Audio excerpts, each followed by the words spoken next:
Hello everyone. आप सबको पता है कि 2 दिनों के बाद वापस हम अपना चैप्टर प्रतिशत प्रतिशत चैप्टर पढ़ रहे हैं और आज उसमें क्लास नंबर 12 क्लासें इसी चैप्टर के पीछे हो चुकी है और लगभग हम 60 क्वेश्चन कर चुके हैं। ओनली फॉर 60 क्वेश्चन कर चुके हैं और 50 प्लस क्वेश्चन लास्ट क्लास में थे और उससे पहली क्लास में हमने 10 क्वेश्चन और किए थे। 60 क्वेश्चन हो चुके हैं। ये वो क्वेश्चन हो चुके हैं बेसिक पढ़ने के बाद। बेसिक पढ़ने के साथ साथ भी और भी क्वेश्चन किए थे, वो भी इसमें इंक्लूड नहीं है। देखो आज का क्वेश्चन आपके सामने।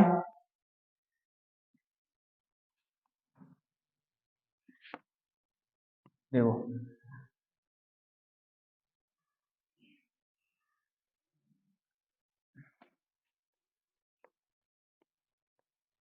क्या लिखा हुआ है, ए बी की तुलना में 20% अधिक है और बी है वो सी से 25% अधिक है और सी है वो डी से 60% कम है और डी है वो ई से 20% अधिक है। आपको जो उपयुक्त जानकारी दी गई है इसके आधार पर बताइए इनमें से कौन सा कथन सत्य होगा। इसके लिए आपको पहले 4 चीजें दी गई है, ए बी सी डी, इन चारों का रेशियो लिखना होगा। पहले रेशियो निकालने के बाद आपको हर ऑप्शन को सेटिस्फाई करके देखना है। जो ऑप्शन सेटिस्फाई होगा वो हमारा आंसर होगा। अब देखो क्या लिखा हुआ है, ए बी की तुलना में 20% अधिक है। एक बार किसकी तुलना में, बी की तुलना में। अगर बी का मान 100, बेस वैल्यू 100 हो गई, बी का मान अगर 100 है तो ए कितना है, 20% अधिक है, मतलब 120 है। इसके बाद क्या बोला जा रहा है, बी है वो सी से 25% अधिक है। बी है वो सी से 25% अधिक है। अच्छा, सी है वो डी से 60% कम है। डी है वो ई से 20% अधिक है। आगे भी ऑप्शन दिए गए हैं, चलो ई तक दे रखें, ई तक लिख लेते हैं। कहां तक, ई तक। अब देखो सर्वप्रथम आप ढूंढना पड़ेगा इसके अंदर बेस वैल्यू कौन सी होगी। एक बात बताओ, ए बी की तुलना में 20% अधिक है। अगर ए का मान कितना है, 20, अगर ए का मान 100 माने तो क्या हो जाएगा, बी का मान 120 और बी सी से 25% अधिक है। इसका मतलब फिर सी से पहले सी का मान होना चाहिए हमारे पास, होगा नहीं। सी है वो डी से 60% कम है, डी है वो ई से 20% अधिक है। तो आप ऐसे करो, पीछे से क्वेश्चन को सॉल्व कर लो। ई से बेस वैल्यू मान लो, ई का मान माना अगर 100 है, ई का मान कितना है, 100 है, तो डी का मान उस टाइम कितना है, डी का मान ई से 20% अधिक है।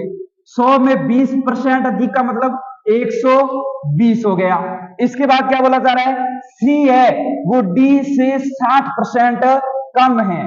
सी है वो डी से 60% कम है। डी का मान है 120 और इससे 60% कम है। 60% कम है मतलब है कितना, 40%। 40% से 2 शून्य आउट हो गए, 12 चौकू 48। सी का मान कितना हो गया, 48। नेक्स्ट, जैसे जैसे बोल रहा है अपन को बस वैसे वैसे करते रहना है। नेक्स्ट देखो क्या बोल रहा है, बी है वो सी से 25% अधिक है। बी है वो सी से, सी का मान 48, इससे 25% अधिक है। 25% का मतलब हो गया 25%, 25% का मतलब हो गया 1/4। अधिक है मतलब प्लस। अगर कोई वैल्यू शुरू में 4 थी तो 1 अधिक हो गई, कितनी हो गई, 5। अब देखो 4 से कितनी बार कट गया, 12 बार, और 12 को 5 से गुणा कर दिया, कितना आ गया, 60। इसका मतलब बी का मान कितना हो गया, 60। अब देखो नेक्स्ट, आपको सिर्फ मैं रेशियो निकालना सिखा रहा हूं। सभी जो दे रखे हैं ए बी सी डी ई, इनका रेशियो कैसे निकालोगे।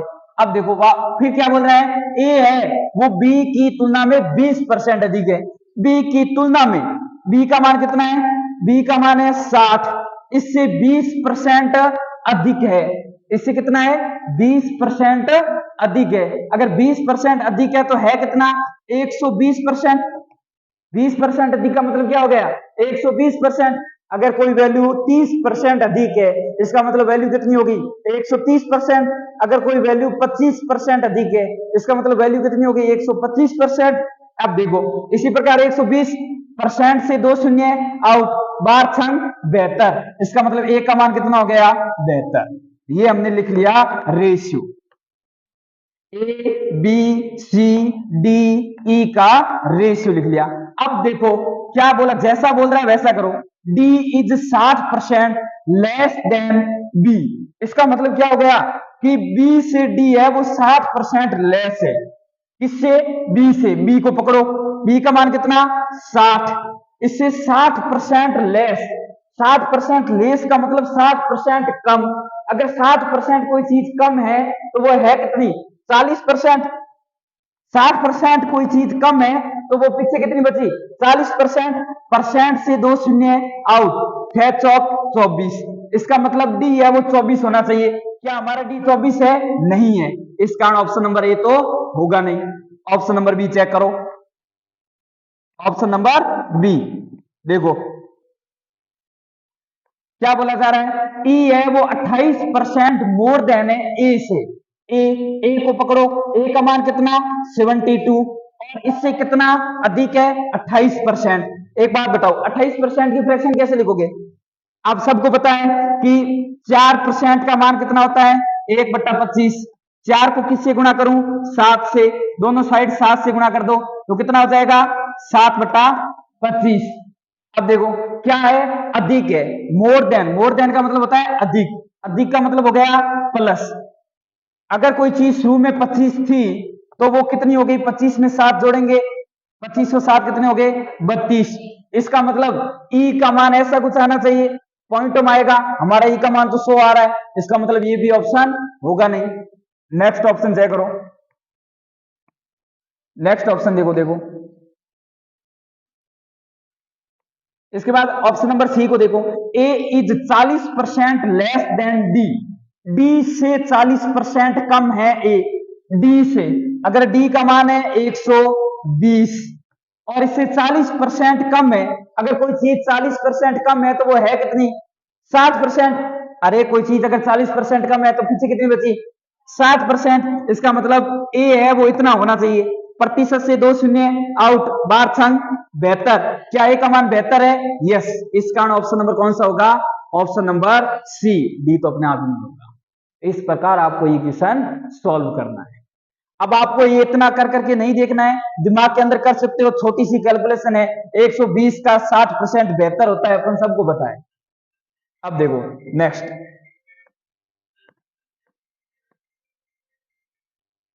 नेक्स्ट क्वेश्चन,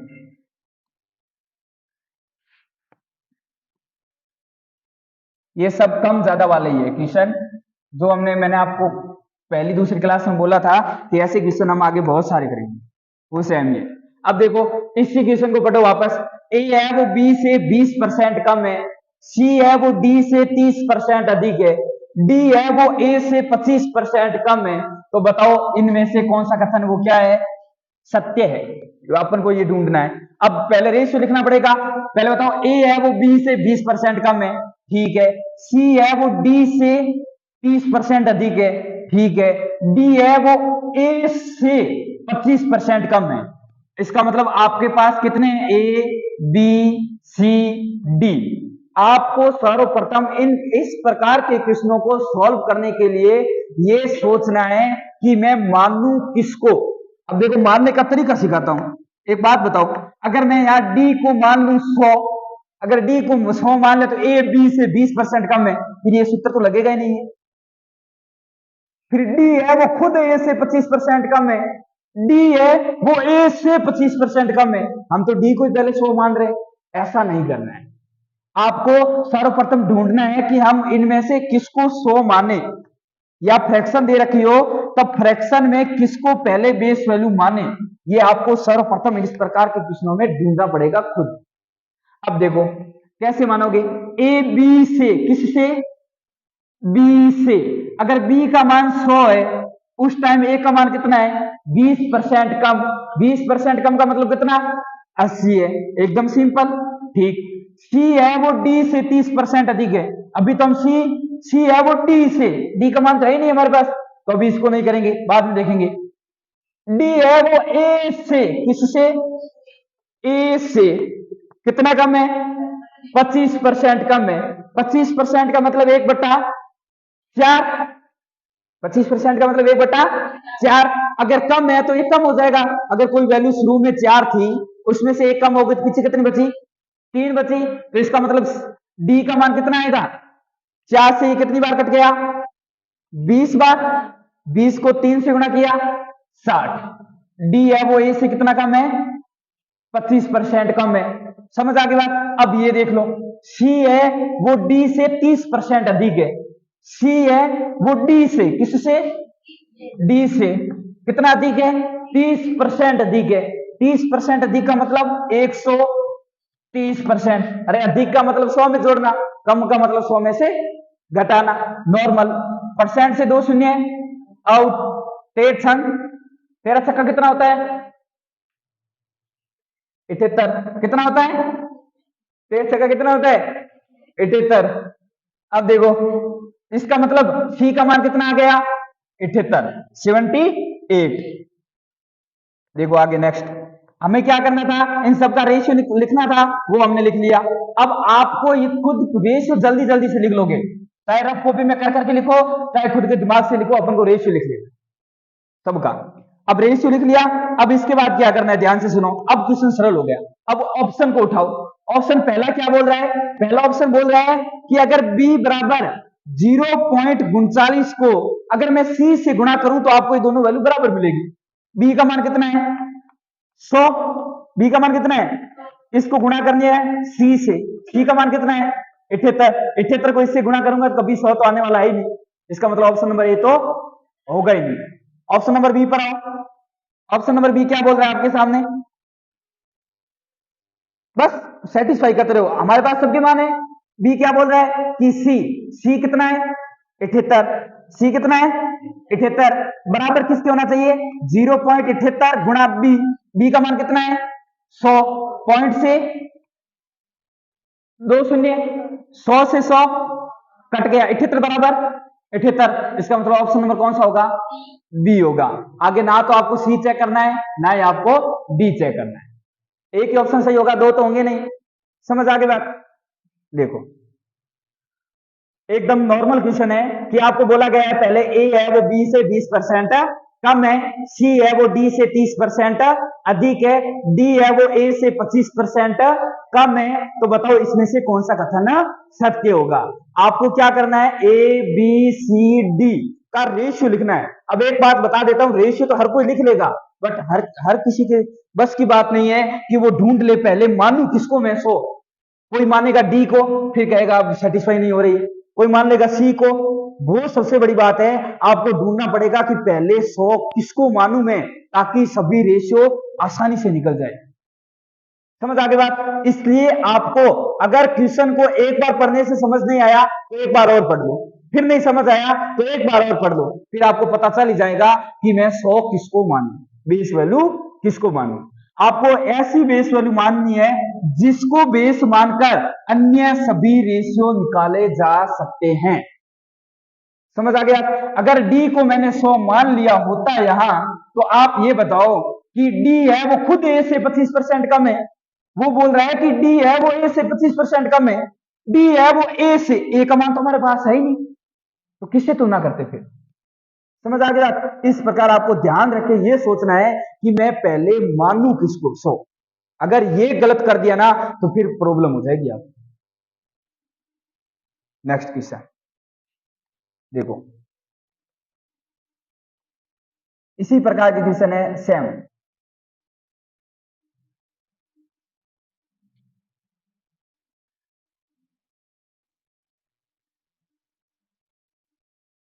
देखो क्या लिखा हुआ है, ए का वजन बी के वजन से 20% अधिक है, जिसका वजन है, जिसका सी के वजन से 30% अधिक है। देखो ए का वजन बी के वजन से 20% अधिक है, ए का वजन है वो बी से तो 20% अधिक है, और जिसका वजन सी के वजन से 30% अधिक है, किसका, बी का। बी का है वो सी से 30% अधिक है, जिसका मतलब बी का वजन है वो सी के वजन से 30% अधिक है। आपको पूछा जा रहा है ए का वजन सी के वजन से कितना प्रतिशत अधिक है। बस पहले रेशियो निकालना पड़ेगा। इस प्रकार के क्वेश्चनों को सॉल्व करने के लिए आपको पहले रेशियो निकालना है। कितने हैं हमारे पास? 3, ए बी सी, एकदम नॉर्मल। सर्वप्रथम ये ढूंढो कि ए का वजन वो बी के वजन से ज्यादा है, इसका मतलब बी का पता होना चाहिए। फिर क्या बोल रहा है? बी का वजन है वो सी से कितना है? 30 अधिक है, इसका मतलब सी का पता होना चाहिए। तो हम किसको मान लेते हैं? सी को।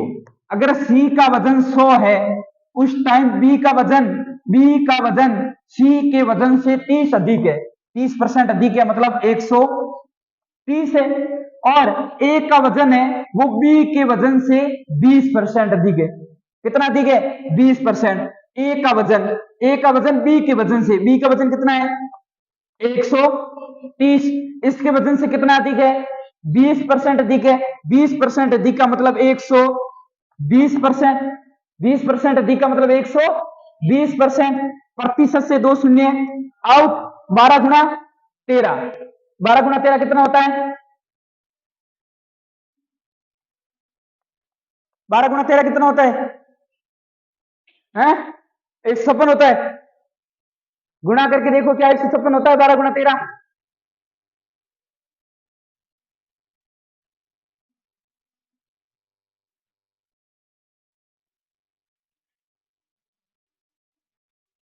होता है ना? अब देखो इसका मतलब ए का मान कितना है? 156, इसका मतलब ए का मान हो गया 156। अब देखो हमें क्या पूछा जा रहा है? ए का वजन सी के वजन से कितना प्रतिशत अधिक है? किसके वजन से? अरे एक बात बताओ, सी का मान ऑलरेडी कितना है? 100 है। सी का मान ऑलरेडी कितना है? 100 है। अब बताओ इसका वजन कितना अधिक है? 56। अब 100 पर जो भी बढ़ोतरी होती है वो सीधी डायरेक्ट किसमें होती है? परसेंटेज में। कितना परसेंट अधिक है? 56% अधिक, एकदम नॉर्मल। समझ आ गई बात? इस प्रकार के क्वेश्चनों को सॉल्व करने के लिए चाहे आपको A B C D E F Z तक दे रखा हो तो भी कोई प्रॉब्लम नहीं होगी। आपको बस ये ढूंढना है कि सर्वप्रथम मानू किसको। अब देखो इसमें आप खुद बताओ, जैसे मैंने आपके सामने बोला ए का वजन बी के वजन से 20% अधिक है। ए का वजन किसके वजन से? बी से। इसका मतलब बी का मान पता होना चाहिए तब ए का निकालेंगे। ठीक है, बी का है नहीं, इसको छोड़ दो। फिर क्या बोल रहा है? जिसका मतलब बी का वजन सी के वजन से 30% अधिक है। किसका? बी का वजन सी के वजन से, इसका मतलब सी का पता होना चाहिए। सी को 100 मान लेते हैं, पहले सी को कितना मान लेते हैं? अगर सी का 100 तो बी का 30 अधिक कितना? 130। ए का कितना? बी से 20% अधिक, 130 का 20% अधिक का मतलब 120%। परसेंट से 2 शून्य गए, 13 गुणा 12, ए का मान कितना हो गया? अब हमें पूछ क्या रहा है? ए का वजन सी के वजन से कितना अधिक है? 56। और 100 पर मैंने आपको बोला था चाहे कमी हो चाहे बढ़ोतरी हो वो सीधी परसेंटेज में होती है। समझ आ गया? ऐसे इक्वेशन इस प्रकार